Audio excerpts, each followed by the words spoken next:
peaceful democracy. My question is this the only example, or is this an important example of an alternative Muslim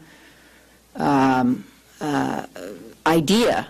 And could it somehow be considered and used in a more effective way as a counter to ISIS? You know, ISIS thrives on weak states. You know, Indonesia, Malaysia, and you know, countries in the Southeast Asia. They have a legacy of you know, good governance, and whenever you find good governance, ISIS cannot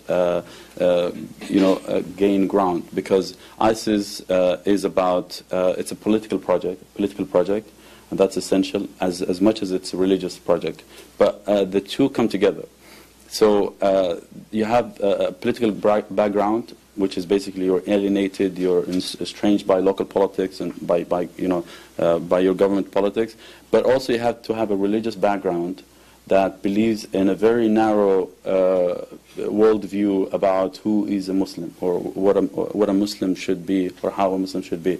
Now, unless you have these two backgrounds, and that's why people confuse it. Sometimes they argue that ISIS is political, and some people say, no, ISIS is Islamic. The fact of the matter, it's more nuanced than that. It's both, and unless you have these two backgrounds together merging, that's when you mix the two and you produce an ISIS member. So, you know, you might have people sympathizing with ISIS in Indonesia, but they never join ISIS. I think, for example, I think Tunisia is a good example. Tunisia has, there are around 4,000 Tunisian jihadists fighting in Iraq and Syria, but they haven't announced a province, a wilaya for them in Tunisia. Why? When they did the same thing in Libya, although they don't have that many jihadists in Libya.